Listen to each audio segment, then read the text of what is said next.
There wasn't much left of St. Osgood's Church.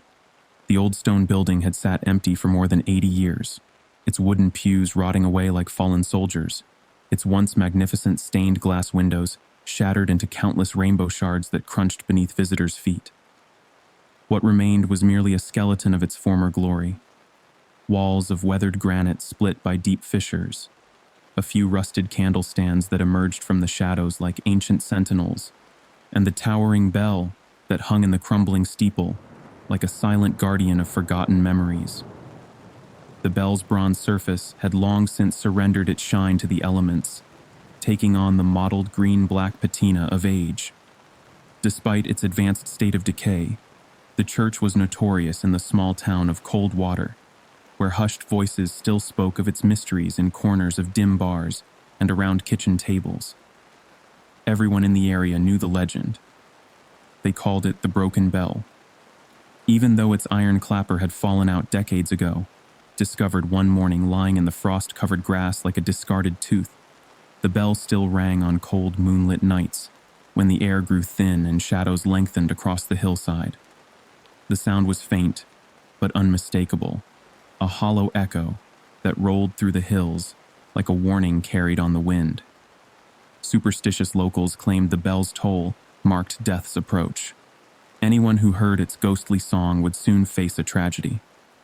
Some said it was the voice of those who had died in the town's darkest days, while others whispered of darker things, of bargains made and prices paid. Skeptics scoffed, naturally, chalking it up to old ghost stories meant to keep trespassers and vandals away from the deteriorating structure.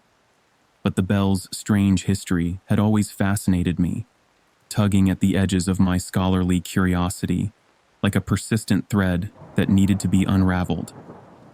As a historian specializing in forgotten folklore, with 3 published books on rural American supernatural phenomena to my name, I couldn't resist investigating.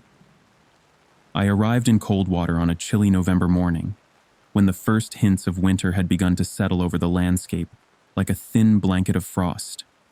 The air smelled of wood smoke from nearby chimneys, and the sharp bite of approaching snow, mingled with the earthier scents of fallen leaves and decay. The trees lining the main street were bare, their gnarled branches reaching for the steel-gray sky, like grasping fingers. The town itself was as quiet as a whisper in an empty room, its streets nearly deserted save for the occasional passing car or hurrying pedestrian. Only a handful of people lingered near the weathered wooden facade of the diner or the brick-faced post office, their expressions wary and guarded as they watched my car roll through the streets. Their eyes followed my progress with an intensity that made me wonder what stories they could tell about the bell that rang without reason. I checked into a small inn on the edge of town, a Victorian-era house with peeling white paint and sagging shutters that seemed to have seen better days. The owner, a wiry man named Mr. Probst, with deep-set eyes and hands that never seemed to stop moving, appeared less than thrilled about my visit. When I mentioned my plans to explore St. Osgood's, his face darkened like storm clouds gathering on the horizon.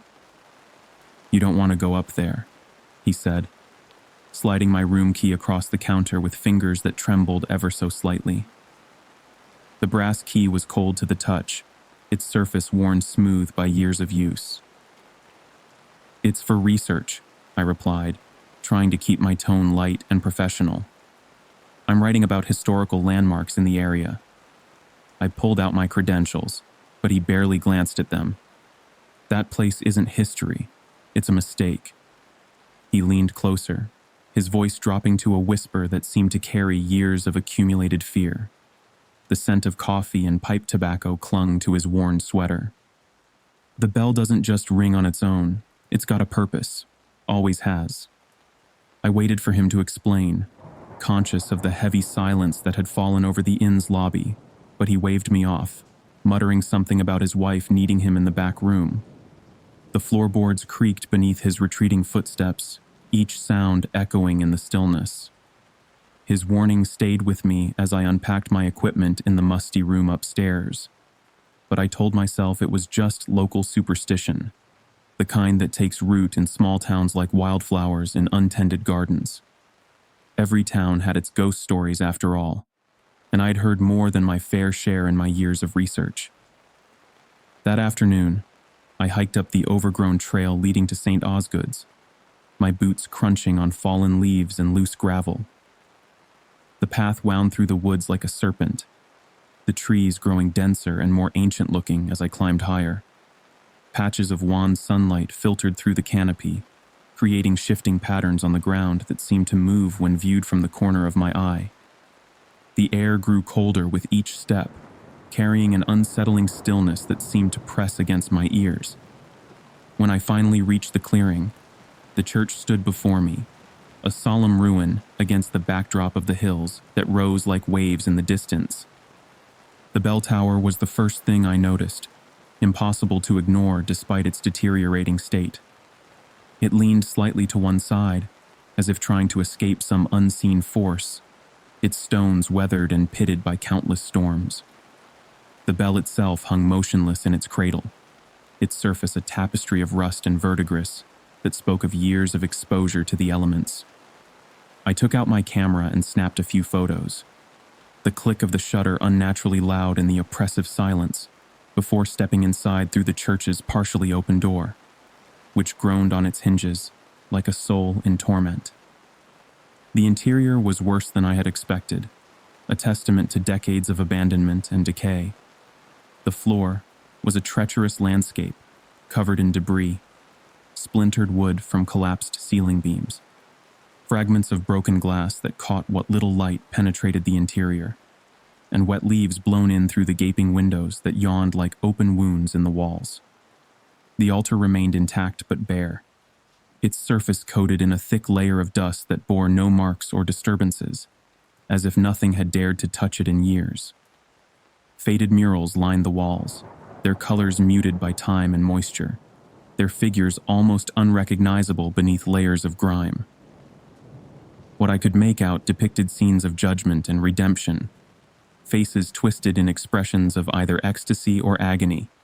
It was difficult to tell which. I spent the next hour documenting the space, carefully avoiding loose floorboards that threatened to give way beneath my feet, and jagged nails that reached up from the ruins like tiny daggers. The air inside was thick with the musty smell of rot and abandonment, with an underlying metallic tang that reminded me uncomfortably of blood. Near the back of the church, partially hidden behind a fallen beam, I found a stack of hymnals, their pages damp and swollen from years of neglect. The leather covers were cracked and peeling, revealing the cardboard beneath like exposed bone. Inside one of them, its pages stuck together with moisture, was a handwritten note, dated 1936. The ink had faded to a rusty brown, but the words were still legible, written in a shaking hand. "The bell has rung again. 3 nights in a row. I've locked the tower, but it doesn't matter. We're cursed. God forgive us for what we did." The note was unsigned, the bottom of the page torn as if the writer had pulled away in haste. My pulse quickened as I carefully tucked it into my notebook, my fingers trembling slightly from more than just the cold. What had they done? And why did they believe it had cursed them? The questions echoed in my mind like the phantom tolling of the bell itself. That evening, I returned to the inn to research St. Osgood's history, spreading my materials across the small desk in my room as shadows lengthened across the walls. The church had been built in 1872, funded by wealthy mine owners who sought to bring salvation to the growing community of farmers and laborers from the surrounding area. The original bell, I discovered, had been cast in Philadelphia and transported by train and horse-drawn wagon, its arrival celebrated with a 3-day festival. Old photographs showed proud townspeople gathered around the gleaming bronze bell before it was hoisted into place, their faces frozen in sepia-toned optimism about the future.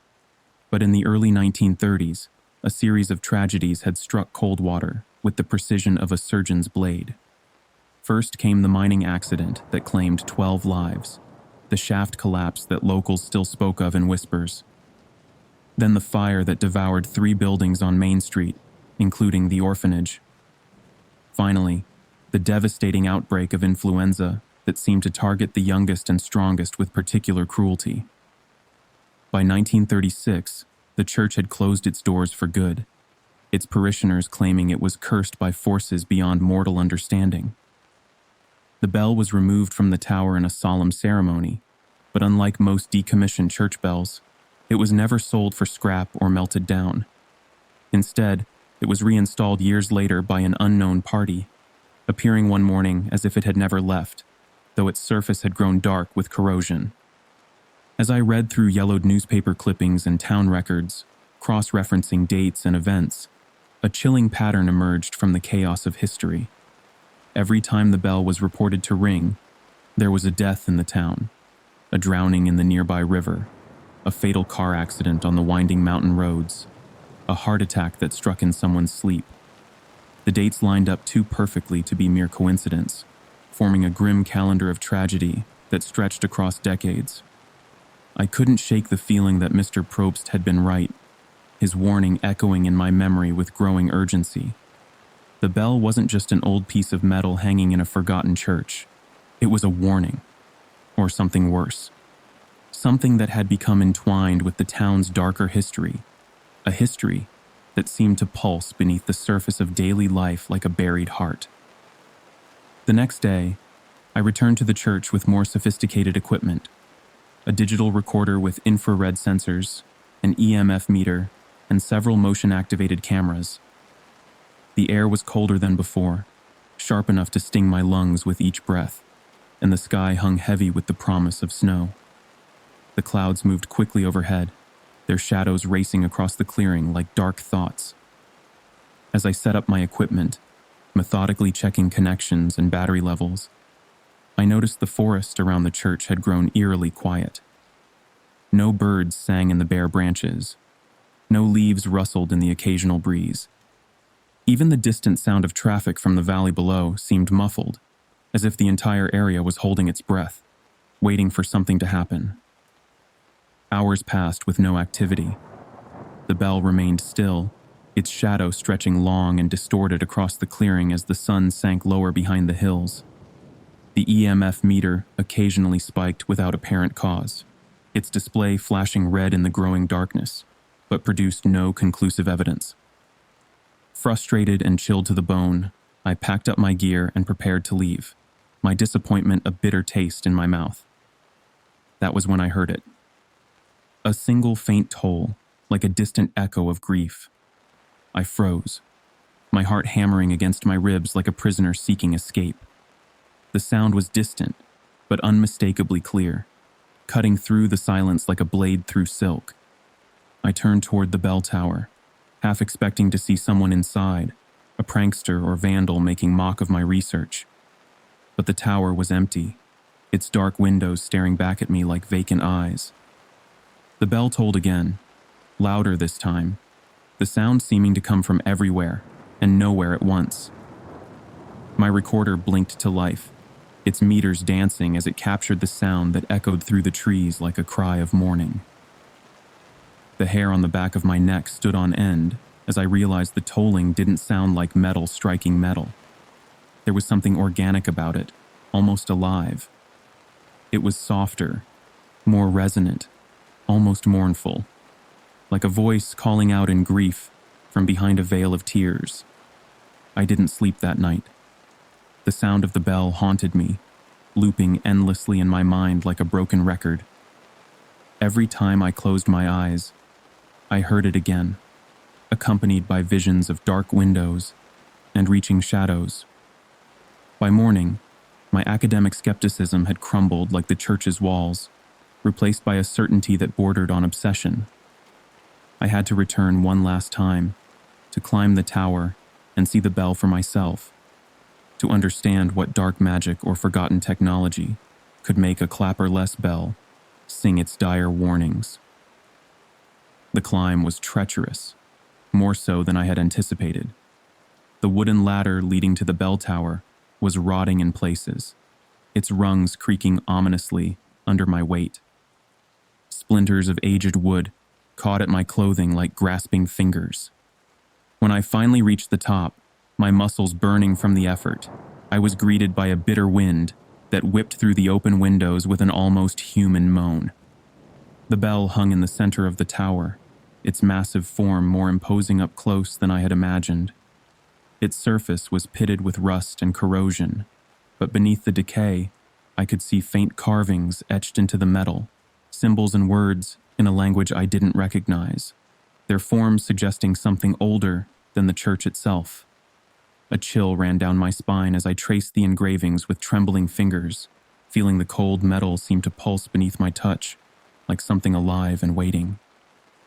Suddenly, the ladder below me creaked with the unmistakable sound of weight on wood, and I turned sharply, my heart in my throat. There was no one there, but the air around me felt charged, heavy with a presence I could feel but not see. The bell tolled once more, the sound so close it was physically painful, reverberating through my chest cavity like a second heartbeat. It wasn't possible. It had no clapper, no mechanism to strike it. Yet the sound was deafening, shaking the tower, as though the entire structure would collapse under the weight of its own dark history. I scrambled down the ladder, my pulse pounding in my ears, nearly falling in my haste to reach solid ground. When I reached the bottom, I saw something that stopped me cold, sending ice through my veins.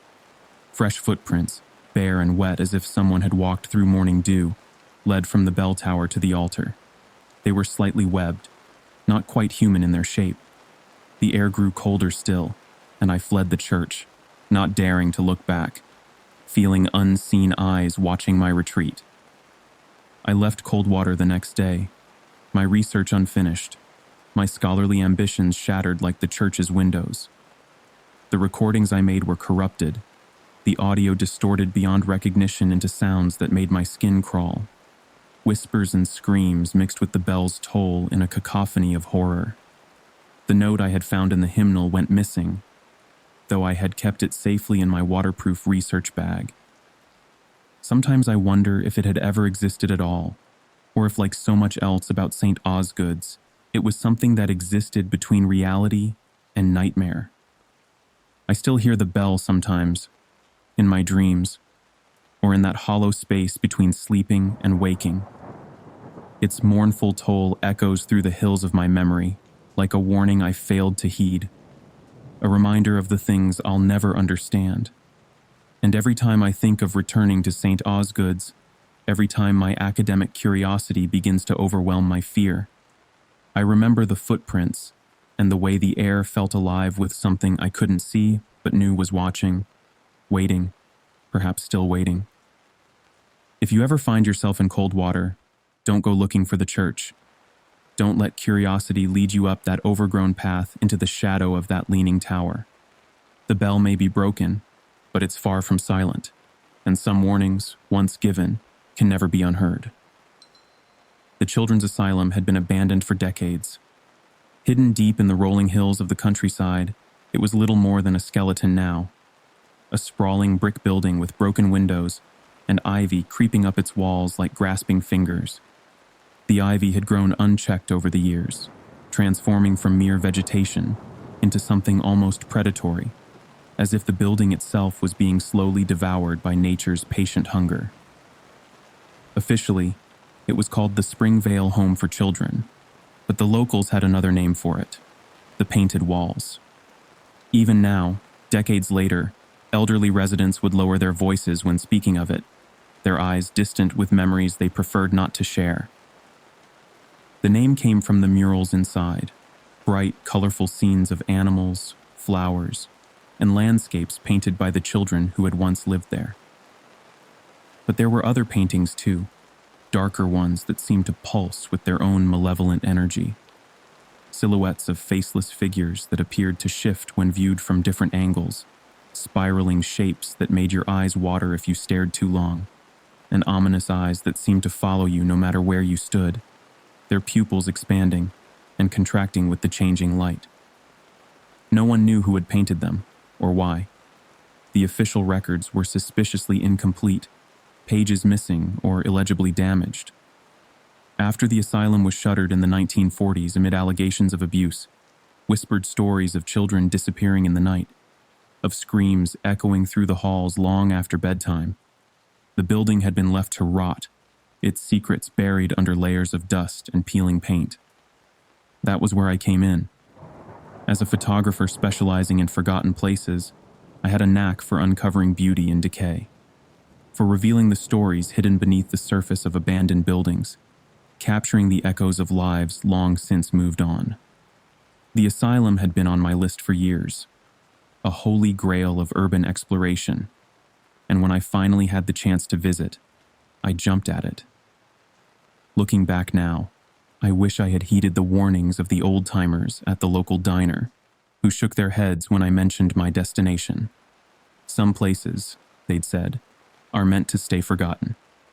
The road to the asylum was narrow and winding, bordered by fields that stretched endlessly in every direction, the tall grass swaying in the autumn breeze like waves on a golden sea.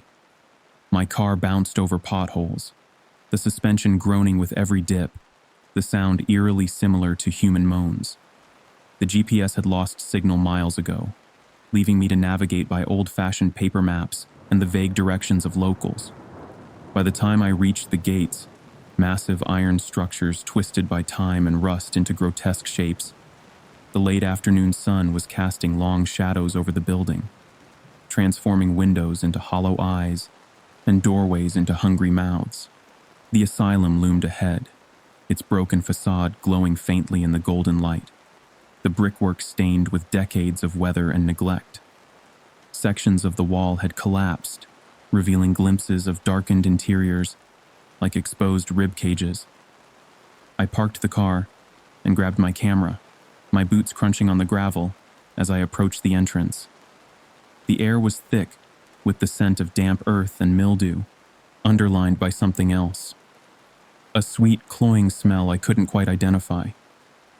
Each step felt heavier than the last, as if the ground itself was trying to hold me back. The front doors had long since been removed, leaving a gaping maw that led into the darkness beyond. The threshold was worn smooth by countless footsteps, and ancient scratches marked the doorframe at various heights. Whether from measuring children's growth or something more sinister, I couldn't tell. I hesitated, the weight of the building pressing down on me, before stepping inside. The temperature dropped immediately, the air becoming noticeably cooler despite the warm autumn day outside. The interior was worse than I had imagined. The floor was littered with debris, shattered glass that crunched beneath my feet like brittle bones, rusting bed frames twisted into unnatural shapes, and the occasional stuffed animal, its fur matted with age and stained with substances I preferred not to identify. Some of the toys seemed to have been arranged deliberately, posed in ways that suggested recent human presence, or something trying to imitate human behavior. The walls were coated in graffiti, the bright colors of modern spray paint clashing with the faded murals beneath, creating an unsettling palimpsest of art spanning decades. I raised my camera and began shooting, the click of the shutter unnaturally loud in the oppressive silence. The first room I entered was a common area, its walls covered with cheerful paintings of animals and flowers that seemed to mock the building's dark history. A flock of birds, their wings outstretched, soared across the ceiling in eternal flight. But looking closer, I noticed something odd about their wings. They were bent at impossible angles, and their beaks were uncomfortably sharp, more like weapons than natural features. The colors had faded, but the detail was remarkable. It was hard to imagine that children had painted these, yet the varying heights of the artwork and the occasional small handprint preserved in paint suggested otherwise. As I moved deeper into the asylum, the murals grew darker, as if reflecting the deteriorating mental state of their creators. In one hallway, the walls were covered in crude, looping spirals, their centers filled with staring eyes that seemed to track my movement. The spirals appeared to be painted in different shades of red, some bright like fresh blood, others dark and rusty. In another corridor, faceless figures stood in a line, their featureless heads tilted toward the viewer at identical angles. Their hands, I noticed with growing unease, were painted with exceptional detail, long fingers ending in sharp points, positioned as if reaching out from the wall. The farther I went, the more oppressive the atmosphere became.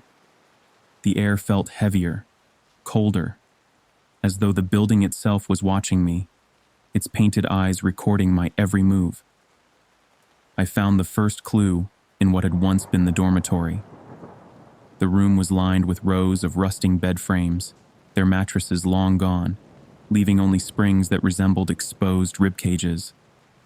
Strips of fabric, perhaps from old bed sheets, hung from the ceiling like pale streamers, swaying slightly despite the lack of breeze. On the far wall was a mural of a forest, towering trees painted in shades of green and brown, their branches intertwining to form an intricate canopy. The longer I looked, the more the branches seemed to move, creating patterns that made my head spin. But there was something odd about the mural, something that made my skin crawl.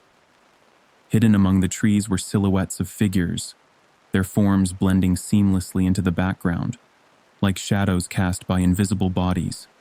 They were almost invisible in normal light, but when I shone my flashlight over the wall, their shapes became clearer, emerging from the painted forest, like creatures stepping out of camouflage.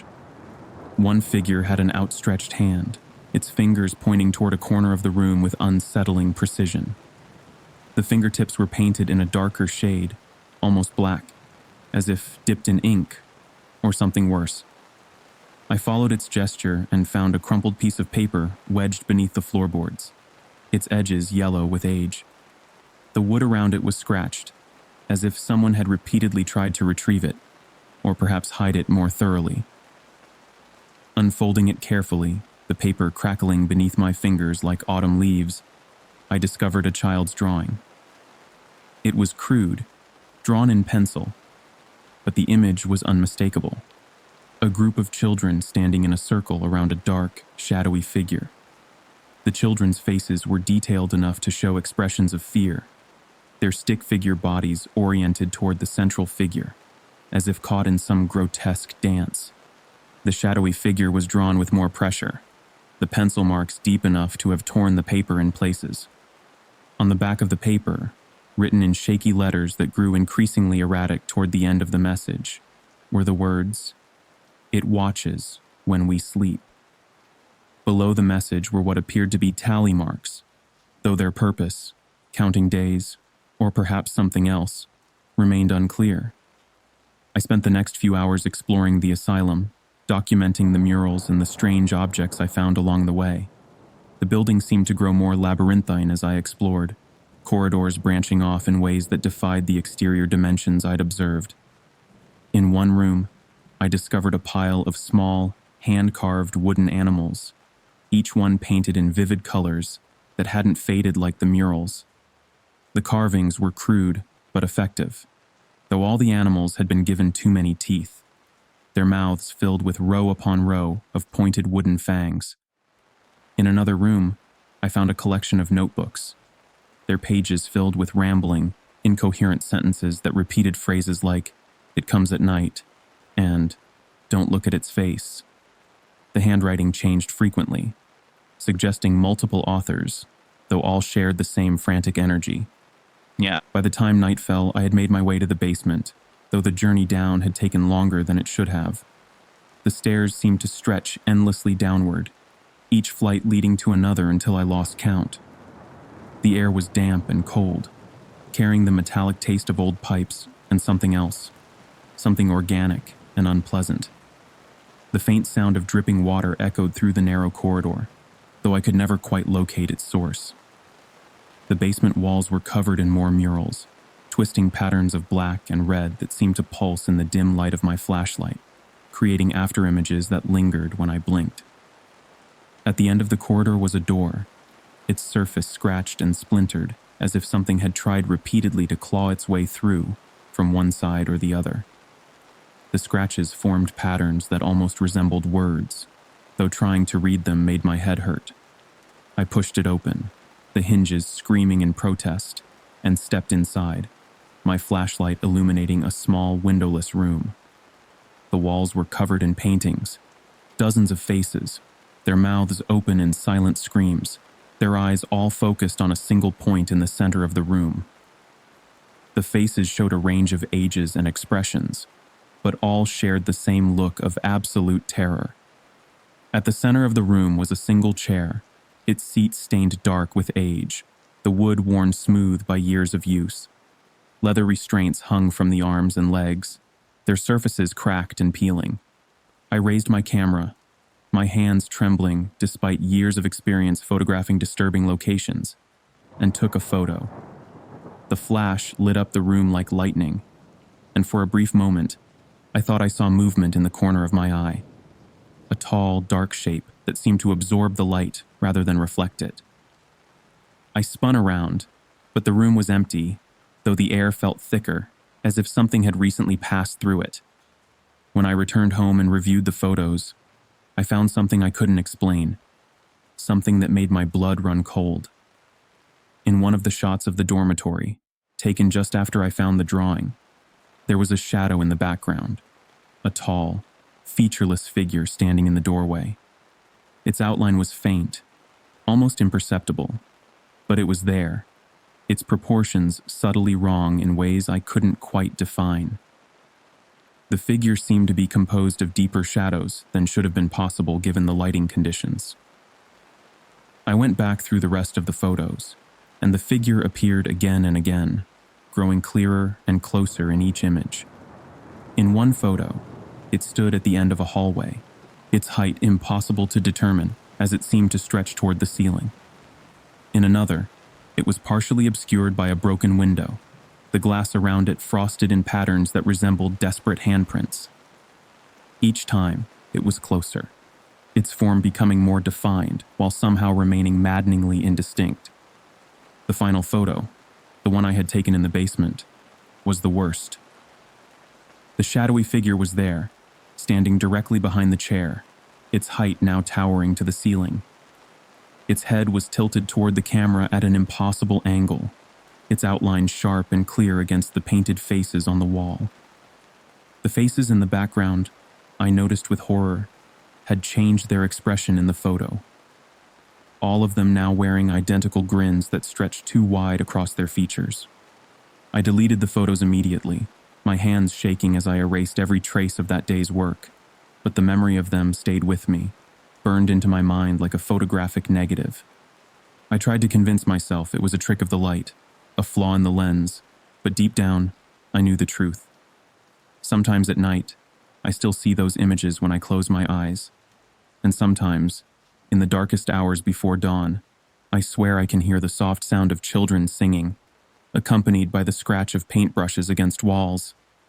The asylum wasn't just abandoned, it was alive, its painted walls a testament to the children who had once called it home, and to whatever had watched over them in the dark, whatever still lurked in those halls, waiting for new visitors to add their own marks to its endless collection of faces.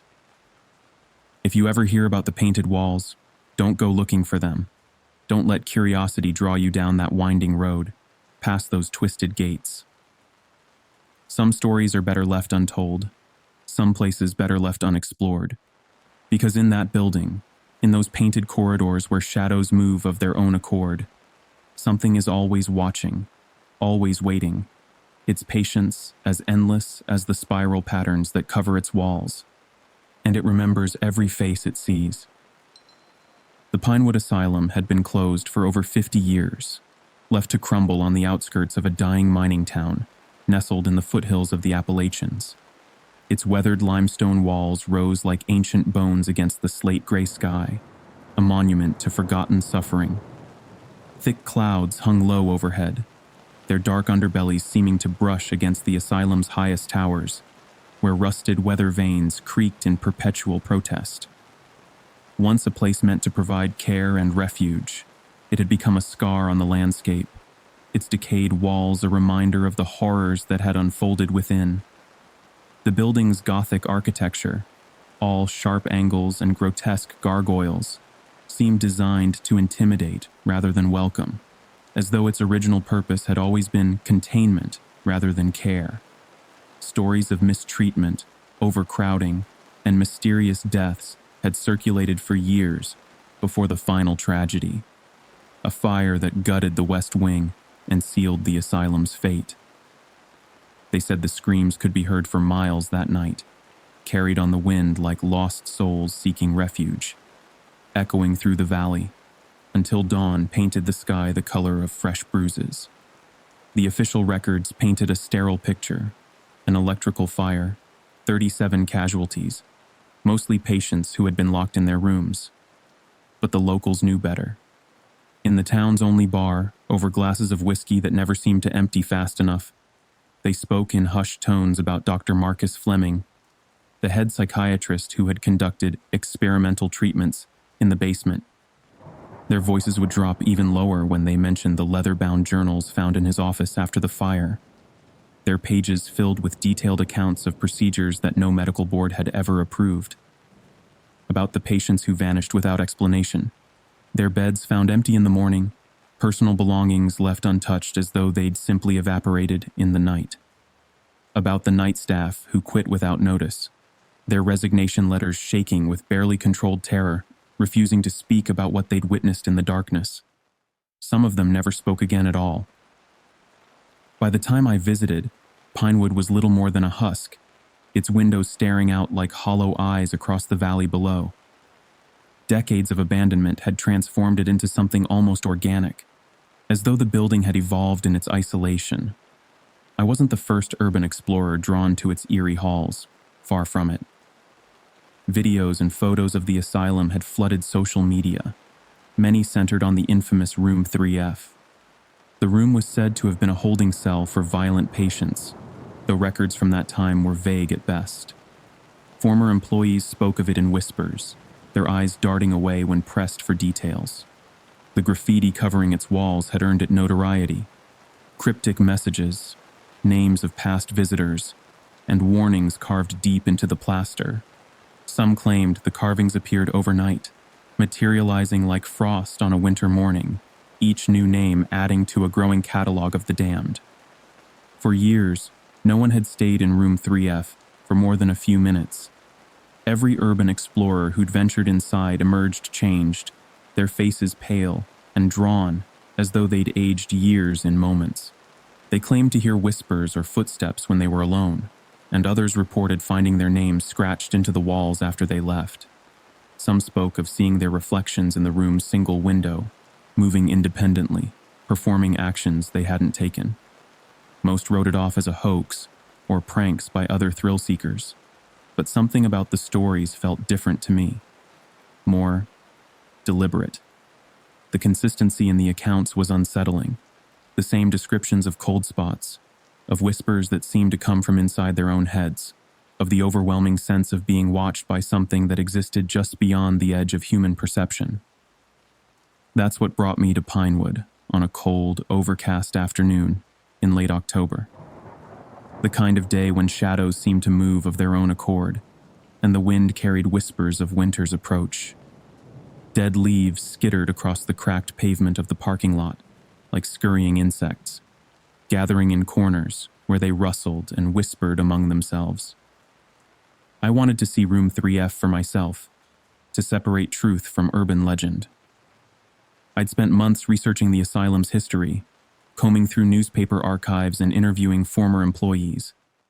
Each story led back to that room, like threads in a dark tapestry, weaving together a pattern I couldn't quite make out, but knew was there, waiting to be understood. The asylum was even more foreboding in person, looming against the pewter sky like a medieval castle, transplanted from some darker dimension.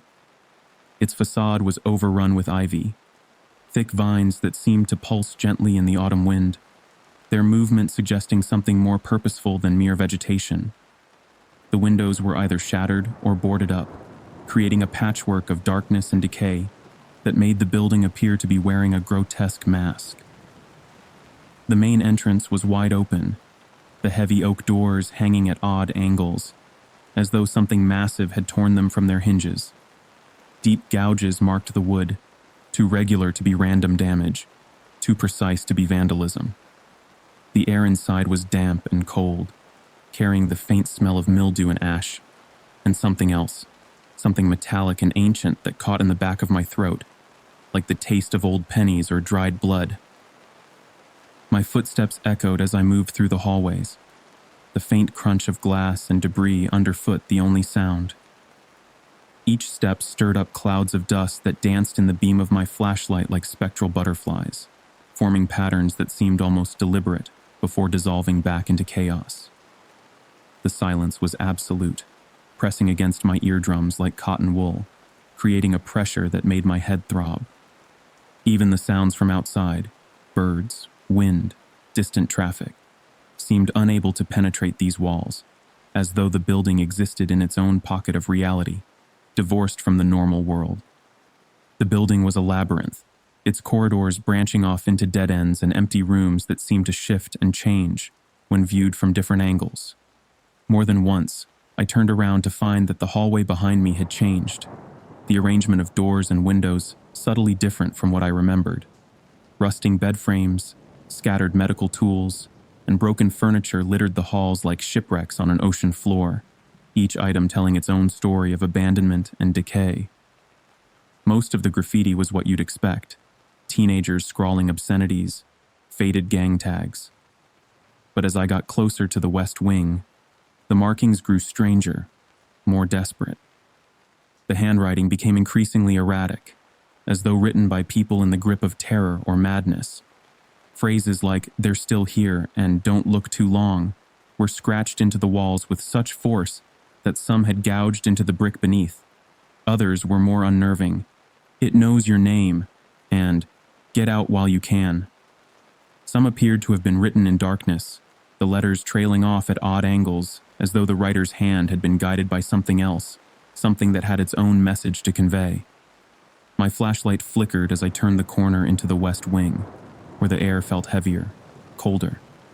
The temperature dropped so suddenly that my breath clouded in front of me, despite it being relatively warm outside.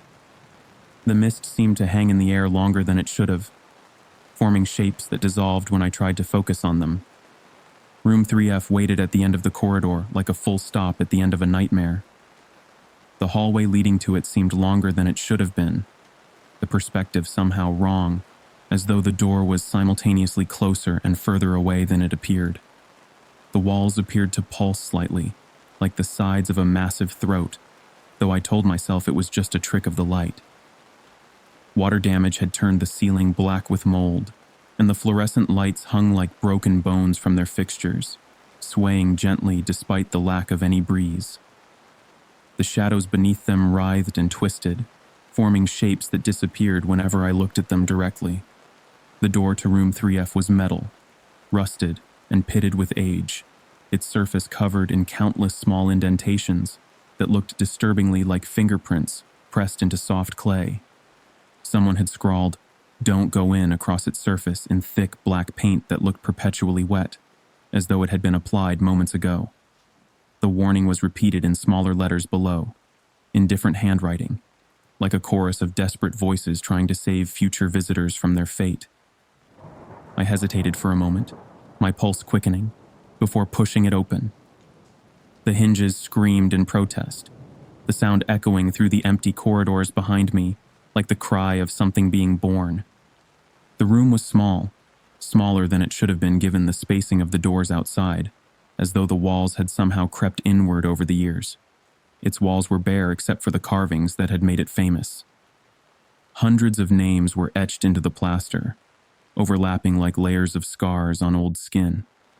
Some were neatly written, as though the carvers had taken their time, while others were jagged and desperate, trailing off into illegible scratches that suggested their authors had been interrupted, or worse.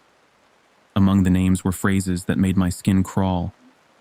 "I can hear them," and "it's watching you." Some of the older carvings seemed to shift when viewed from the corner of my eye, the letters rearranging themselves into new words that vanished when I tried to read them directly. As I moved my flashlight across the walls, I noticed a fresh carving near the center, at about eye level. It wasn't a name or a phrase, it was a date. Today's date, cut into the wall with surgical precision. My breath caught in my throat. The carving was deep, the edges sharp as though it had been made moments ago, white dust still settling on the floor beneath it. But the room was empty, had been empty when I arrived. The dust on the floor was undisturbed, except for my own footprints, which seemed to fade even as I watched them. I spun around, shining my flashlight into every corner, but there was no sign of anyone else. No footprints in the dust except my own, which now appeared to be the only marks in a layer of dust that should have shown years of visitors. I raised my camera and began taking photos, trying to steady my shaking hands. The flash illuminated the room in harsh bursts, each shot capturing the carvings in stark detail. As I reviewed the images on the camera's screen, I noticed something strange. In one of the photos, a shadow stretched across the wall, long and distorted, as though someone had been standing behind me. But the angle was wrong, impossible. The shadow seemed to bend in ways that human bodies couldn't, its limbs too long, its joints oriented in directions that made my eyes hurt to look at. In each subsequent photo, the shadow appeared closer, though I hadn't moved. I decided to stay longer, convinced there was a logical explanation, though every instinct screamed at me to run. I set up my audio recorder on the floor and took a seat in the corner, keeping my flashlight trained on the door. The beam seemed weaker now, as though the darkness in the room was somehow thicker, more resistant to light. For a while, nothing happened. The silence in the room was suffocating, broken only by the occasional creak of the building settling. Each sound made me flinch, my nerves stretched to breaking point. The air grew colder, until I could see my breath hanging in front of me in thick clouds that drifted toward the ceiling in strange patterns. Then I heard it, a faint scratching sound. It was coming from the wall opposite me, where the names were carved. The sound was steady, deliberate, like a knife etching into plaster. My flashlight beam darted across the wall, but there was no one there. No movement, no tool that could explain the sound. Yet I could see fresh marks appearing in the wall, letter by letter, as though carved by an invisible hand. The scratching continued, growing louder until it was unbearable, filling my head like radio static. It seemed to come from inside the wall itself, as though something was trying to claw its way through from the other side. The sound had a rhythm to it now, almost like words being carved in a language I couldn't understand but felt I should know. I scrambled to my feet, grabbing the recorder as I backed toward the door. My heart was pounding so hard, I could feel it in my throat, each beat echoing in my ears like distant footsteps. The scratching stopped abruptly, leaving the room in deafening silence. The kind of silence that feels alive, watching, waiting. The air seemed to thicken, making each breath a struggle, as though the room itself was trying to hold me in place. As I turned to leave, I saw something that made my blood run cold. Near the doorway, a new name had appeared. It was mine, carved in letters that seemed to writhe like living things, each stroke precise and deliberate.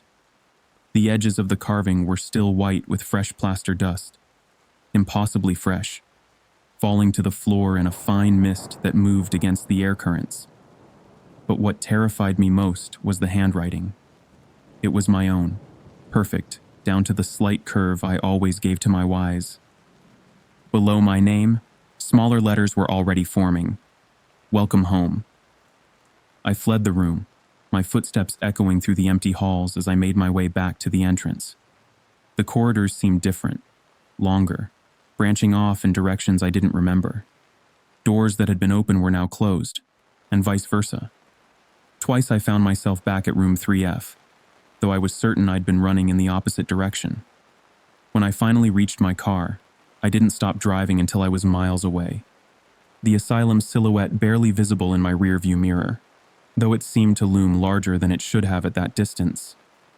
It wasn't until I reviewed the recorder later that I realized how bad it had been. The audio was mostly silence, but at the 5-minute mark, Faint whispers began to bleed through. At first, I couldn't make out the words, but as the whispers grew louder, a single phrase emerged, repeated over and over. It knows your name. The voices were layered, some high and childlike, others deep and guttural, all speaking in perfect unison. But what made me destroy the recorder was hearing my own voice among them, whispering my name in a tone I'd never heard myself use. A tone that suggested whatever was speaking wasn't really me at all, but something wearing my voice like an ill-fitting mask. I've thought about going back to Pinewood, but every time I consider it, I remember the carving on the wall, the sound of my name whispered in the dark, the way the letters seemed to pulse with a life of their own, like something trying to break through from the other side. I've since learned that several other explorers who visited room 3F have disappeared, their names still etched into the plaster, growing more distinct with each passing day. The carvings of their names seem to deepen over time, as though being continuously retraced by unseen hands. Maybe that's why the list keeps growing, because the room needs more names, because whatever lives in those walls is collecting something more permanent than signatures. Sometimes, late at night, I swear I can hear scratching coming from inside my bedroom walls. And when I look closely at the plaster, I can see letters beginning to form. My name taking shape one agonizing stroke at a time. The scratching gets louder each night, closer, as though whatever was in room 3F followed me home, bringing its hunger for names with it. In my dreams, I see the walls of that room stretching endlessly, covered in names that whisper and move when I'm not looking directly at them. And sometimes, in the moments between sleeping and waking, I catch myself tracing letters in the air with my fingers, adding new names to an invisible wall. If you ever visit Pinewood Asylum, avoid room 3F. Some places remember you long after you've left. Some places never let you leave at all. And some places, like room 3F, don't just want to remember you. They want to keep you, one carved name at a time, until there's nothing left but letters on a wall and whispers in the dark. The lighthouse stood at the edge of the rocky coastline, its rusting frame silhouetted against the gray sky like the skeleton of some ancient sea creature. Thick clouds rolled overhead, their dark masses pregnant with rain, casting shifting shadows across the weathered tower. Locals called it Greywater Point, though the lighthouse hadn't been active in decades. The keeper's house had long since collapsed, its wooden bones scattered by countless storms, leaving only a scattering of rubble and a stone foundation half buried in wild grass. The light itself was shattered, the precious Fresnel lens missing, the mechanism frozen in place like a museum piece corroded by time and salt air. Still, people claimed to see it shine. The stories varied, passed around in hushed voices at the local bars and fishing docks, gaining weight with each retelling. Some said the light appeared only during storms, when the wind howled like a banshee and waves crashed against the cliffs, its pale beams sweeping the rocks and water below with an otherworldly persistence. Others said the light came with no warning at all, flickering to life on quiet, moonless nights when the sea lay flat as glass. A few claimed to have seen it in broad daylight, though these accounts were usually dismissed as tricks of the sun on salt-stained windows. But no matter the circumstances, no matter who told the tale, the legend was always the same. The light wasn't a warning to sailors, it was a lure, and those who followed it, whether by boat or by foot, never came back. I wasn't the type to believe in ghost stories. Ghost stories were for children and tourists, not for someone who prided himself on rational thought and scientific observation. When my family rented a vacation cabin near Greywater Point, I saw the lighthouse as nothing more than an abandoned relic, a perfect subject for my photography portfolio. The contrast of its stark silhouette against the moody coastal sky would make for compelling black and white shots. My wife, Abby, and our 9-year-old daughter, Emily, were less enthused about my plan to visit it. The rocky path and crumbling structure didn't exactly scream family vacation. But when Emily overheard locals talking about the keeper's curse at a nearby diner, her curiosity was piqued. "Can we go, Dad?" she asked, her eyes wide with excitement, maple syrup from her half-eaten pancakes still sticky on her chin. "I want to see the ghost light." "It's just an old lighthouse," I told her, wiping her face with a napkin. "Nothing scary about it, just a lot of old stories made up to entertain tourists." Abby wasn't convinced. She stirred her coffee slowly, her brow furrowed with concern. "Do you really think it's a good idea? That place is falling apart, and the weather's been unpredictable. The forecast mentioned possible storms. I don't want you two climbing around in there and getting hurt." "We'll stay on solid ground," I promised, reaching across the table to squeeze her hand. "Just a few photos from the outside. Nothing risky." The hike to Greywater Point was short but treacherous. The narrow path wound along the cliffs like a serpent's spine, forcing us to watch every step. The ocean crashed against the rocks 30 feet below, sending up plumes of spray that left the trail slick and treacherous. A cold wind swept in from the water, carrying the salty tang of brine and something else, something older and less familiar. Emily held my hand as we navigated the uneven trail, her enthusiasm keeping her steps light despite the chill. Her red raincoat stood out like a splash of blood against the gray landscape. The lighthouse was even more decrepit up close. Rust had eaten away at the metal like a cancer, creating deep pockmarks in the once pristine surface. The railing that once encircled the lantern room had corroded beyond recognition, leaving only jagged stumps of metal, reaching toward the sky. The paint on the tower had long since peeled away, revealing the naked iron beneath, stained with decades of exposure to the elements. The door at the base hung askew on its hinges, creaking faintly in the wind like the wheeze of an old man's breath. "Can we go inside?" Emily asked, tugging on my hand. Her earlier excitement had been tempered by the sight of the decaying structure, but curiosity still burned in her eyes. "Let's look around first," I said, pulling out my camera. The weight of it felt reassuring in my hands, a technological shield against the growing unease that seemed to seep from the very stones beneath our feet. The cliffs offered a stunning view of the coastline, and I spent a few minutes capturing the jagged rocks and restless waves. Through my viewfinder, the scene took on an almost artistic quality. The violence of the ocean transformed into a study in motion and light. Emily wandered a few feet away, staying within sight as she crouched to inspect something near the base of the lighthouse. Her raincoat rustled in the wind, the sound nearly lost beneath the crash of waves. "Dad, look!" she called, holding up a small object that seemed to materialize from the scattered debris. It was a journal, its leather cover weathered and stained by exposure. The binding was cracked, held together by threads that looked ready to snap at the slightest touch. The pages were warped from years of exposure to the elements, but miraculously, the writing inside was still legible, preserved by whatever treatment had been used on the paper.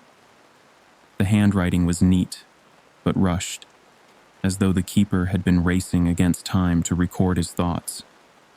"It's probably from the keeper," I said, carefully flipping through the entries.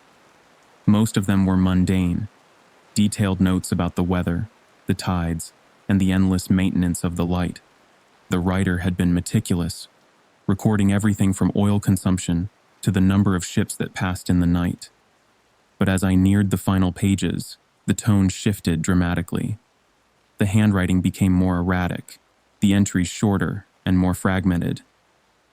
"I've seen it again. The light in the water. It calls to me even when the storm is quiet. The sound, like singing, but wrong somehow, like voices underwater. The others don't believe me, but I know what I saw. It's watching, always watching. The light in my tower answers it, even when the mechanism is still. I can't leave, not while it's still out there. Someone has to keep watch. Someone has to warn them." The last entry was brief, the words scrawled in a shaky hand that barely resembled the neat script from earlier pages. "It's here. The clouds thickened as we explored the area, the sunlight dimming to a dull gray that seemed to leach the color from the world. Emily clutched the journal as we circled the base of the lighthouse, her fascination undimmed by the ominous words inside. She ran her fingers over the leather cover, tracing patterns in the weathered surface. "What do you think he saw?" she asked, her voice hushed as though she feared being overheard. "Probably just a trick of the light," I said, though the words felt hollow even as I spoke them. "The ocean can play tricks on your eyes, especially during storms. And being alone out here, well, it would be easy to imagine things." As we rounded the corner, the wind picked up suddenly, carrying a low, rhythmic hum that seemed to emanate from the lighthouse itself. The sound vibrated through the metal structure, making the whole tower sing like some massive tuning fork. Emily's hand tightened around mine, her small fingers cold despite the protection of her mittens. "Do you hear that?" she whispered, pressing closer to my side. I nodded, my stomach twisting into knots. The sound was faint but unmistakable, like the vibration of a distant foghorn, but somehow wrong, off-key in a way that set my teeth on edge. I glanced up at the lantern room, half expecting to see the light flicker to life despite the missing lens. The wind howled through the structure, and the hum grew louder, taking on harmonics that made my skin crawl. Emily pressed even closer, her eyes wide with fear. "Dad, we should go." I was about to agree when I saw something, or thought I did. A faint glow, deep within the darkened tower, like a candle burning behind frosted glass. It pulsed slowly, in time with the haunting vibration that filled the air. Against my better judgment, I stepped toward the door, my heart pounding against my ribs. "Stay here," I told Emily, placing her firmly behind a chunk of fallen wall. "I'll just be a second. Don't move from this spot."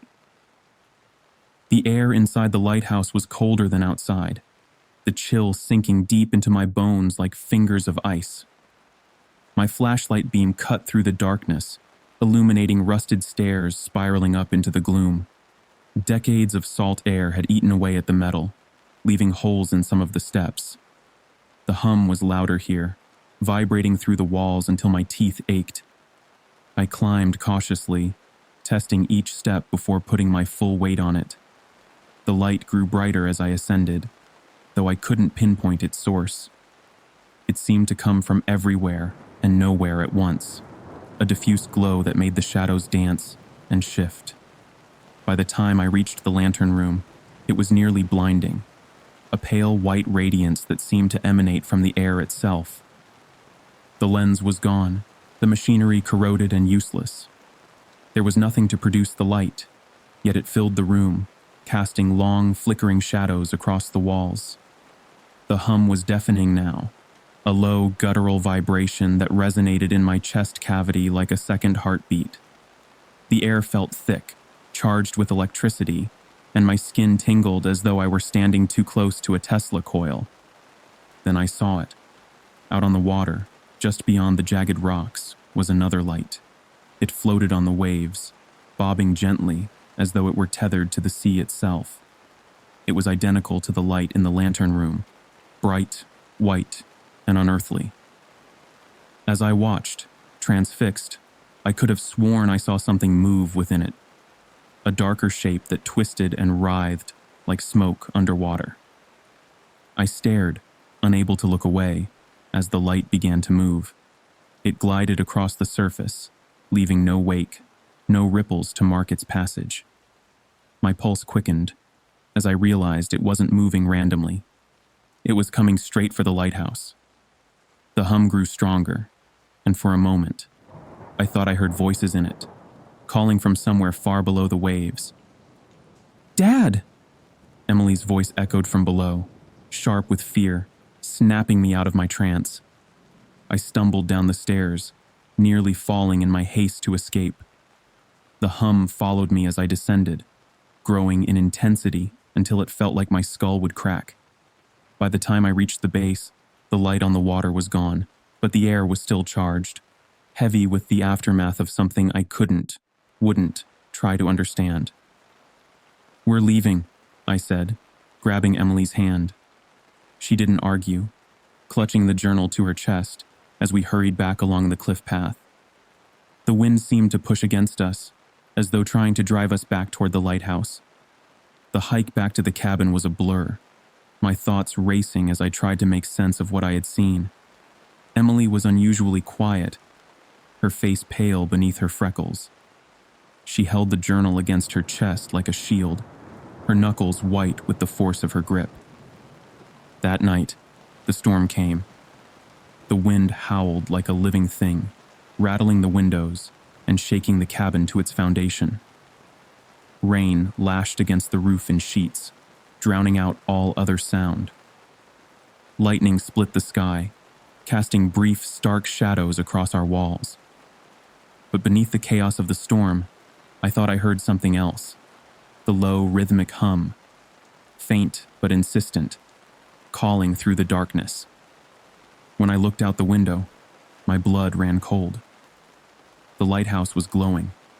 Its pale beam swept across the cliffs and water, illuminating the jagged rocks below. The light was impossibly bright, cutting through the rain and darkness like a blade.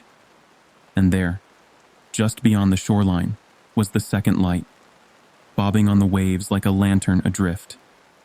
As I watched, it began to move closer to shore, and in its core, I saw that writhing darkness again, reaching out toward the land. The keeper's journal lay open on the table, its final words burned into my mind. "It's here." Emily whimpered in her sleep, and when I checked on her, I found her clutching the journal, her face twisted in a nightmare. In the brief flashes of lightning, I could see new writing appearing on the pages, as though an invisible hand were adding to the keeper's last entry. But when I tried to read it, the words seemed to shift and blur, refusing to resolve into anything meaningful. The storm passed by morning, leaving the coastline shrouded in fog that crept up from the water like ghostly fingers. I tried to convince Abby that we should leave early, pack up and drive away from this haunted shore, but the road was washed out, trapping us for another day. That night, as the fog rolled in and the air grew heavy with moisture, I saw the light again, glowing faintly through the mist. And beneath the sound of the waves, I heard that hum, calling like a siren's song. I don't know what I saw at Greywater Point, or what happened to the keeper who wrote the journal. All I know is that the light still shines, and it's not there to guide anyone to safety. Sometimes, late at night, I think I hear that hum, carried on the wind from miles away. And sometimes, when I look at the journal, which Emily refuses to let go of, I see new words appearing, warnings written in a hand that grows more desperate with each passing day. If you ever see the keeper's lantern, don't follow it. Don't listen to its song. Some lights are meant to lead you astray, and some darkness is better left unexplored. But on stormy nights, when the wind howls and the waves crash against distant shores, I wonder about that light on the water. I wonder what waits beneath the surface, calling with voices that sound almost human. And I wonder if somewhere, in the depths of Greywater Point, the keeper is still watching, still warning, still trying to save us from whatever dwells in those dark waters. The lighthouse stands empty now, or so they say. But the light still shines, and those who see it never return to tell their tale. The quarry had been abandoned for decades, its machinery rusting in silence as the forest slowly reclaimed it. Hidden deep within the woods of northern Michigan, it was accessible only by a narrow dirt road that snaked through dense undergrowth. Locals called it the Red Quarry, a name derived from the blood-red water that filled its deep pits. Most blamed the color on iron-rich soil leaching into the groundwater, but others whispered darker stories, tales of accidents, disappearances, and things that moved in the depths when no one was watching. The older residents would fall silent when asked about it, their eyes distant with unspoken memories. When I first heard about it from a colleague at the university, I was skeptical. As a geologist specializing in groundwater contamination, I'd spent my career investigating strange geological phenomena, and the quarry's crimson water sounded like nothing more than an unusual mineral deposit. My reputation in the department had been built on debunking similar mysteries: the glowing cave in Tennessee, bioluminescent fungi, the breathing sinkhole in Florida, pressure-driven airflow. This would be no different. The road to the quarry was worse than I expected. Deep ruts from years of erosion jostled my aging Subaru as I crawled forward, the trees closing in on either side. The GPS had lost signal miles ago, leaving me to navigate by old topographical maps and vague directions from locals who seemed relieved when I told them I was leaving their town. By the time I reached the clearing, the sun was already sinking below the treetops, casting long shadows that seemed to reach for me like grasping fingers. The quarry was massive, its sheer walls plunging nearly 200 feet into the red water below. The surface shimmered faintly, reflecting the dying light in rippling streaks of scarlet that reminded me uncomfortably of freshly spilled blood. Cranes and conveyor belts stood frozen in place, their skeletal frames tangled with decades of vine growth. The air was heavy with the scent of wet earth and rust. But there was something else, something organic and slightly sweet, like meat beginning to turn. I parked near the old foreman's office, a squat, crumbling building that leaned precariously to one side. The windows were mostly intact, but clouded with grime, reflecting my own uncertain expression as I gathered my equipment. Grabbing my gear, sample collection kit, water quality meters, cameras, and sensors, I made my way toward the main pit, each step echoing unnaturally in the still air. The first thing I noticed was the silence. The forest around the quarry was eerily quiet, devoid of the usual hum of insects and birds that should have been abundant in late summer. Even the wind seemed to hold its breath. The only sound was the faint lapping of water against the quarry walls, a rhythm that seemed almost purposeful, like a heartbeat. In my 15 years of field research, I'd never encountered a site so completely devoid of wildlife. I set up my equipment near the edge of the pit, careful to stay back from the unstable ground. The water was even more vibrant up close, its red hue almost unnatural in its intensity. I collected a sample, noting how the liquid was thick and slightly viscous as it filled the vial, more like plasma than water. The temperature reading was unusual, several degrees warmer than it should have been given the depth and season. The pH meter displayed impossible readings before shorting out completely, its display flickering and dying with a faint electronic whine. The machinery scattered around the quarry was in better condition than I'd expected. While rust covered most surfaces, the moving parts, the gears, the chains, the hydraulic systems, looked almost new, their metal surfaces gleaming dully in the fading light. It was as though something had been maintaining them, keeping them ready for use. The hydraulic fluid reservoirs were full, the cables were taut and unmarred by exposure. I spent hours exploring the site, documenting everything with photographs and notes. The foreman's office was a time capsule, littered with old ledgers and tools. A desk calendar still hung on the wall, frozen in June 1976, the days unmarked except for a single red X on the 17th. Most records were mundane, but one ledger stood out. Its leather cover was stained with what looked like water damage, the pages warped and discolored. The pages were filled with scrawled entries, the handwriting growing more erratic toward the end. Another one gone today. Fell into the pit. They say the water's cursed, but we can't stop now. The contract must be fulfilled. Corporate keeps pushing for deeper excavation despite the risks. The men won't go near the edge anymore. They say they hear voices down there, calling their names in the dark. Martinez quit yesterday. Said he saw something reach out of the water during his night shift. The red keeps spreading. It's not the soil.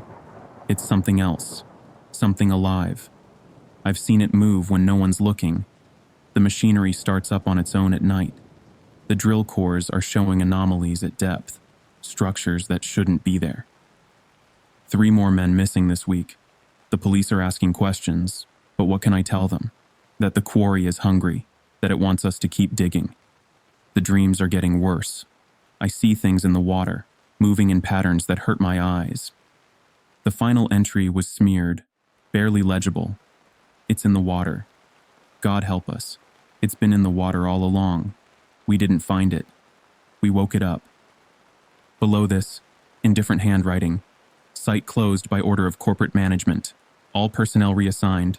No further excavation authorized. I closed the ledger with trembling hands.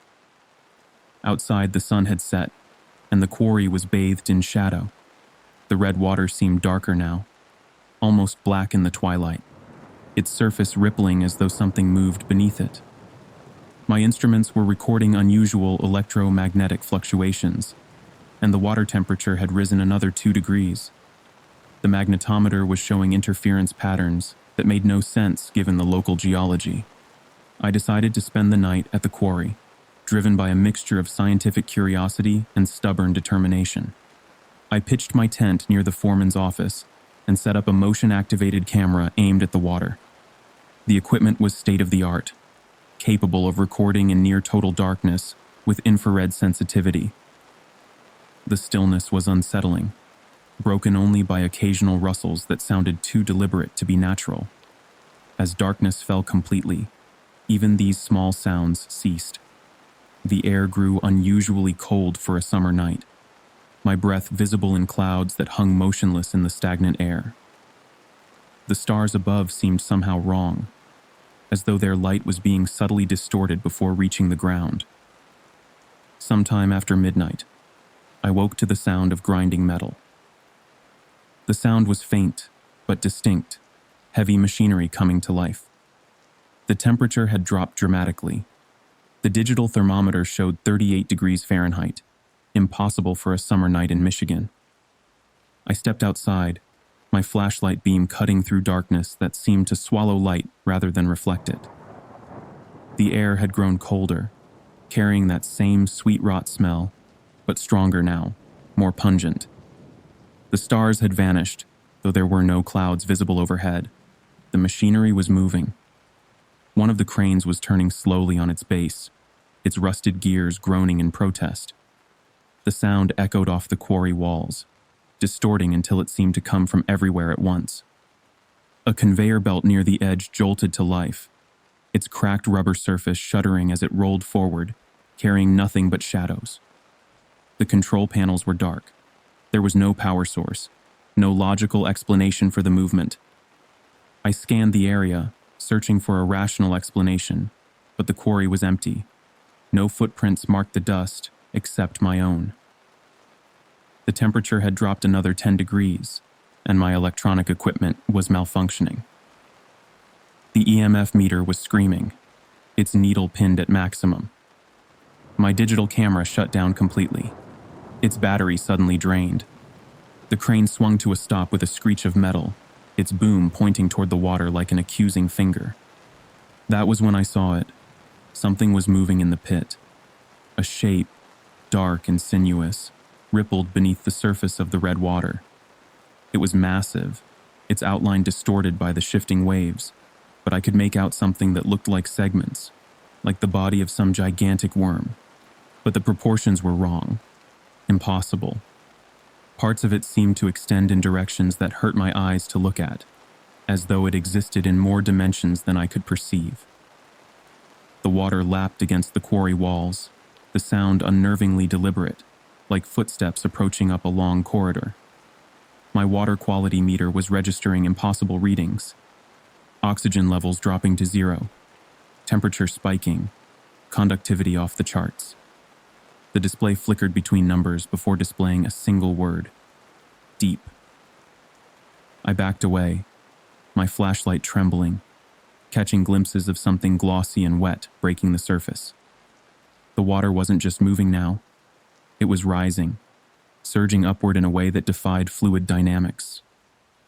The machinery ground to a halt all at once, the silence rushing in like a physical force. In that moment of quiet, I heard something that haunts my dreams.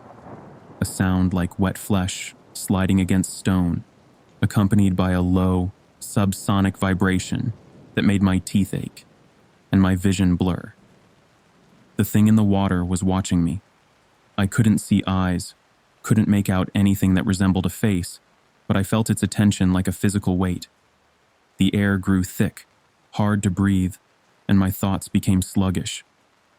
I felt an overwhelming urge to step closer to the water's edge, to lean out over the depths. The red liquid seemed to pulse with its own light now, calling to me with promises of answers to questions I hadn't even thought to ask. I ran.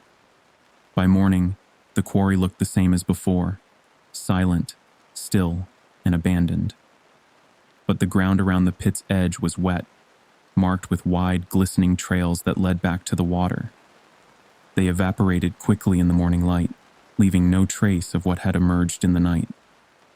I reviewed my camera footage later. Most files were corrupted, but a few segments remained intact. The video showed the crane moving. Then, at the edge of the water, the footage grew distorted. For a brief moment, I saw the shape, a massive, dark form, its surface glistening as it moved beneath the waves. The audio picked up something my ears had missed, a low, subsonic pulse that made my teeth ache as I listened to it, and buried within it what sounded like words in a language too old for human tongues. The water sample I'd collected had changed overnight, the liquid now clear and ordinary, though the vial showed strange etching patterns on its inner surface.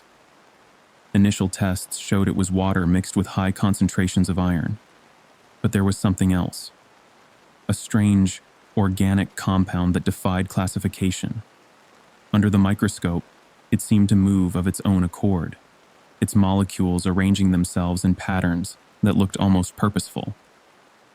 Within a week, the sample had completely evaporated, leaving behind crystalline structures that matched no known mineral formation. I tried to share my findings with colleagues, but no one took me seriously.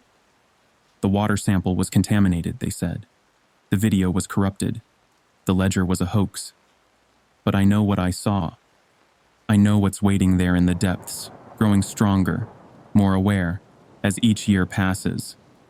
Sometimes late at night, I dream of the quarry. In my dreams, the water churns, its surface rippling as something rises from the depths. I see shapes in the darkness, hear the grinding of metal, and that wet, sliding sound. The dreams are getting more frequent now, more vivid. Sometimes I wake to find my sheets damp with red-tinted water that evaporates before I can collect a sample. My tap water has started to take on a faintly crimson tinge when no one else is watching. If you ever come across an abandoned quarry with red water, don't linger. Don't collect samples. Don't stay after dark. Some places are better left undisturbed, some questions better left unanswered, because sometimes when you look into the depths of a mystery, something looks back, and it follows you home, and it's patient, and it's growing. The floodwaters had risen quickly that spring morning, sweeping through the streets of Holloway like an unstoppable tide. Within hours, the murky waters had devoured everything in their path. Cars, storefronts, memories. The town's emergency sirens wailed their futile warnings as the deluge crept ever higher, until their electronic screams were silenced by the rushing waters. By the time the flood receded 3 days later, the town was unrecognizable, transformed into a wasteland of mud and debris. Among the casualties was the Holloway Public Library, a once grand Victorian building that had stood as the crown jewel at the center of town since 1873. When the waters finally retreated, leaving behind their destruction like a spiteful calling card, the library was abandoned, its waterlogged shelves and ruined marble floors left to rot in the darkness. Decades later, I was part of a team hired to assess whether the building could be salvaged. As an archivist with a focus on restoration, specializing in water-damaged collections, I had spent 15 years working with libraries and museums to preserve their most precious historical collections. The idea of uncovering lost records excited me. There was something magical about breathing life back into forgotten documents, about piecing together the fragments of history that water and time had tried to erase. But the stories surrounding the Holloway Library made me uneasy in a way that no other restoration project ever had. Locals referred to it as the Sleeping Library, a name born of its peculiar stillness. Even on the busiest days, when traffic roared past on Main Street and children shouted in the nearby playground, the library seemed to exist in its own pocket of silence, as though sound itself feared to approach its weathered walls. It was said that once the library was abandoned, strange things began to happen. Books would be found open to pages describing events that hadn't happened yet, or worse, tragedies that would come to pass with uncanny accuracy. The few who ventured inside claimed to hear faint whispers, as though the library itself was alive, guarding secrets best left forgotten in its moldering depths. I dismissed the tales as folklore, the kind of stories that spring up around any old building with enough years and tragedy behind it. But as I stood outside the library on a gray autumn morning, staring at its crumbling facade with its blind windows and weathered stone, I couldn't shake the feeling that the stories held more than just a grain of truth. The building seemed to loom over us, its shadow stretching across the overgrown lawn like grasping fingers. The library was in far worse shape than I had expected, even accounting for decades of neglect. The front steps were cracked and overgrown with thick weeds that pushed through the stone like organic staples, and the heavy wooden doors hung ajar, their brass handles green with verdigris. Inside, the air was damp and stagnant, carrying the sour smell of mildew and something else, something older and more organic, like the breath of a sleeping beast. The floodwaters had left their mark everywhere, staining the walls with yellowish tide lines and warping the once beautiful oak floors into waves of splintered wood. Fragments of plaster had fallen from the ceiling, leaving wounds in the architecture that gaped like hungry mouths. My team and I set up our equipment near what had once been the circulation desk, where a dusty typewriter still sat like a faithful sentinel, its keys jammed with decades of grime and cobwebs. Shafts of autumn sunlight filtered through broken windows, casting fractured patterns on the walls that seemed to shift and dance when viewed from the corner of my eye. Despite the extensive damage, the library retained an eerie beauty, a time capsule frozen in decay, preserving a moment when the world had turned against itself.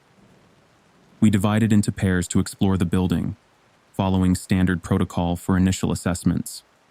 My partner, an architectural historian named Clara Wells, and I headed for the second floor, where the rare book collection had been housed. The marble staircase creaked beneath our weight, each step echoing through the empty halls like gunshots. I couldn't shake the feeling that we were being watched, that countless invisible eyes followed our progress from behind the shelves. Clara must have felt it too. She kept glancing over her shoulder, her flashlight beam dancing nervously across the shadows.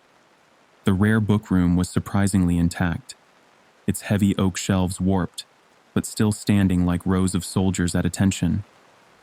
Many of the books had been ruined by water damage, their pages fused together in swollen clumps that resembled fungal growths more than literature.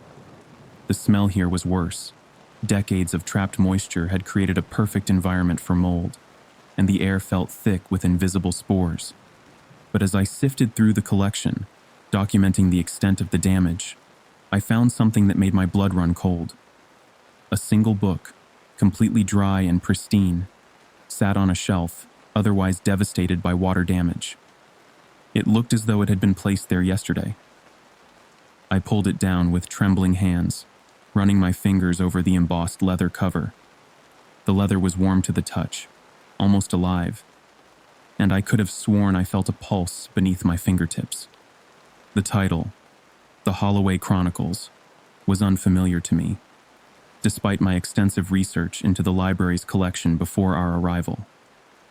Opening the book, I was startled to find that its pages were filled with handwritten entries, the paper crisp and white as new snow. The handwriting was elegant and precise, describing events in the town's history, fires, floods, and epidemics, with an unsettling attention to detail. Each entry was written as though the author had witnessed the events firsthand, regardless of when they occurred. The most recent entry caught my attention and held it like a vice. Dated 20 years after the flood, it described in perfect detail a team of archivists entering the library, uncovering a mysterious book, and the entry ended abruptly, the sentence trailing off into nothing. The page beneath was blank, waiting. "Clara," I called, my voice shaking. "You need to see this." She approached, her footsteps hesitant on the warped floor. Her brow furrowed as she read the passage, and I watched the color drain from her face. "That's impossible. How could it describe us? This can't be real." "I know," I said, my pulse quickening as I gripped the book tighter. "But it gets worse." I flipped to the back of the book, where a blank page bore faint impressions of words, as though someone had pressed too hard while writing on the previous sheet. Holding the page up to the weak light filtering through the grimy windows, I made out a single line that made my stomach lurch. "They should have left."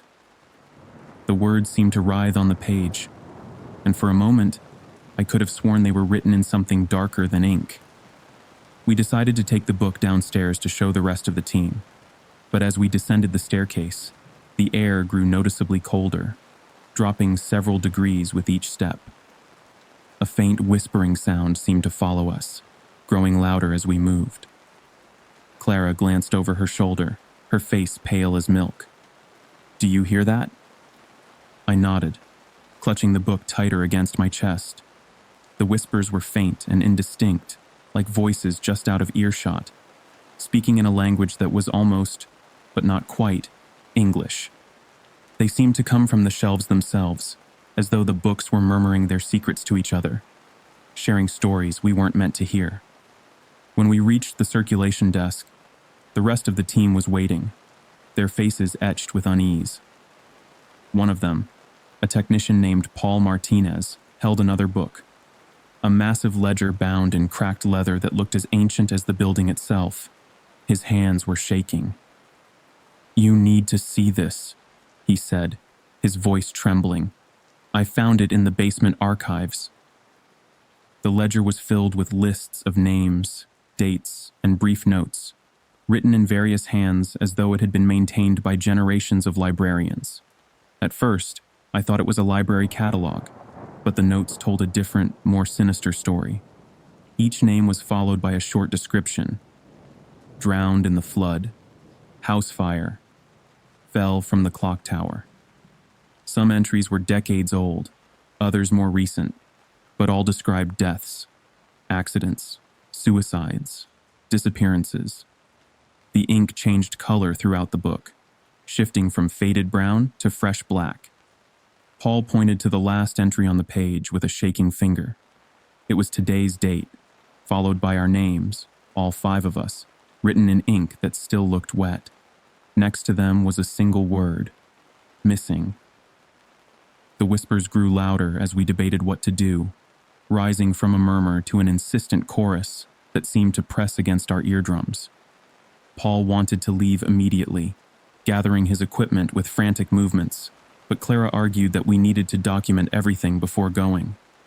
Her academic instincts were fighting with her fear, and I could see the internal struggle on her face. I sided with Paul. Whatever was happening in the library wasn't natural, and I didn't want to be part of the next entry in that terrible ledger. As we packed up our gear, I noticed something that made my skin crawl.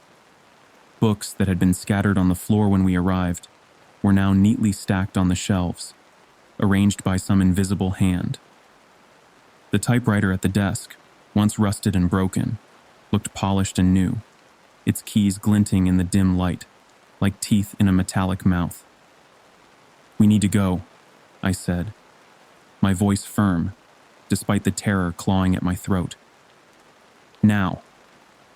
The others didn't argue this time. We gathered our equipment with shaking hands and made our way to the entrance, the whispers growing louder with every step until they were almost deafening. Just as we reached the doors, the sound stopped abruptly. For a moment, the silence was absolute, pressing against our ears like cotton wool. Then the typewriter began to clack, its keys moving as though an invisible hand were typing.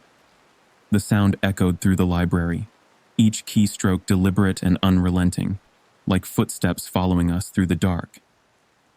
Clara turned back, her face pale and drawn. "We have to see what it's writing." "No," I said, grabbing her arm.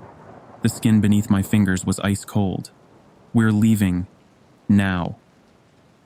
But it was too late. Clara pulled away from me and approached the desk, her eyes fixed on the typewriter as though she were hypnotized. The rest of us followed reluctantly, our footsteps hesitant on the warped floor. The machine stopped abruptly as we drew near, its carriage frozen mid-sentence like a held breath. On the paper was a single line, the ink still wet and glistening. "You shouldn't have stayed." We fled the library then, abandoning our equipment in our desperate rush to escape. The whispers followed us out, growing to a roar that only faded once we reached the safety of our car. As we drove away, I glanced back at the building through the rear window. For a brief moment, I thought I saw a light flicker in one of the upper windows, as though someone, or something, was watching us leave. The window seemed to blink, and I could have sworn I saw a hand press against the glass, its fingers impossibly long and dark. I never returned to Holloway. The book and ledger we found were left behind with the rest of our equipment, and when I contacted local authorities to report our findings, they claimed the library was empty. No books, no typewriter, just an abandoned shell of a building. They sent me photographs to prove it, but that only made it worse. In every image, just at the edge of the frame, I could see something moving, a shadow that shouldn't have been there. But sometimes, late at night when the world is quiet and dark, I dream of the library. I see the books shifting on the shelves like restless sleepers, hear the whispers calling my name with voices that sound like turning pages, and I wonder if, somewhere in that crumbling building, the typewriter is still clacking away in the darkness, writing the next chapter of its story, recording the fates of those foolish enough to disturb its rest. If you ever hear about a library abandoned after a flood, about books that tell stories that haven't happened yet, about whispers in the stacks, don't go inside. Some books are better left unread, some stories better left untold. The sleeping library guards its secrets jealously, and it does not forgive those who try to wake it from its dreams.